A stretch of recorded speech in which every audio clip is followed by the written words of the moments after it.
आजकल बैंकों में एक नई भर्ती चल रही है, वो है अप्रेंटिसशिप पे भर्ती। यानी स्टेट बैंक हो, सेंट्रल बैंक हो, अभी पंजाब नेशनल बैंक ने, यूको बैंक, जे&के बैंक, लगभग सभी बैंकों में अप्रेंटिसशिप की भर्ती करने जा रहे हैं।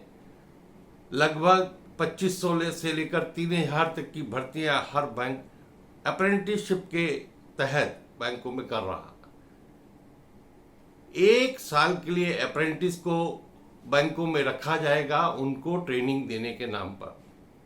लेकिन इस अप्रेंटिस की भर्ती इंगेजमेंट के ऊपर वही प्रोसेस पूरा किया जाएगा कि जो रिक्रूटमेंट के लिए किया जाता है, चाहे उनकी क्वालिफिकेशन हो, चाहे उनकी एज लिमिट हो, रिटर्न टेस्ट भी होगा, इंटरव्यू भी होगा। उसके बाद 1 साल तक उनको बैंक में ट्रेनिंग के नाम पर रखा जाएगा।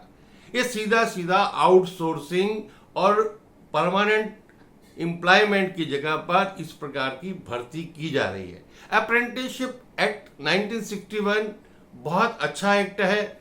उसके अनुसार भारत सरकार ने भी स्किल इंडिया के तहत नेशनल अप्रेंटिसशिप ट्रेनिंग स्कीम शुरू की है। अलग अलग इंडस्ट्री में हो रही है, लेकिन बैंकों में अप्रेंटिसशिप बिल्कुल भी उचित नहीं है। उसका सबसे बड़ा कारण है कि बैंकों में डाटा सिक्योरिटी का बहुत बड़ा इशू है। बैंकों में जो ग्राहकों का पैसा है, जो बैंकों में रखा गया है, उसकी जिम्मेवारी बैंकों की है। अगर उस डाटा से कहीं छेड़छानी होती है, उसकी कहीं चोरी होती है, कोई फ्रॉड होता है, तो आप इन अप्रेंटिस को जो है जिम्मेवार नहीं ठहरा सकते। हालांकि बैंकों का कहना है कि वो इन अप्रेंटिस से जो है वो सिस्टम पर काम नहीं करवाएंगे, तो फिर कैसा काम करवाएंगे उसकी कोई व्याख्या नहीं की गई है। सिक्योरिटी के साथ साथ जो अप्रेंटिस आएंगे उनके लिए जो एज है वो मैक्सिमम 28 साल तक है। कुछ रिलैक्सेशन है कैटेगरी के लोगों के साथ, लेकिन अगर वो पहले ही ओवर एज हो जाता है तो 1 साल के बाद उसका भविष्य क्या होगा, वो सरकारी नौकरी में नहीं जा सकता। फिर इस अप्रेंटिसशिप के बाद बैंकों की तरफ से कोई ऐसा आश्वासन नहीं है कि उनको बैंकों में अब्जॉर्व किया जाएगा।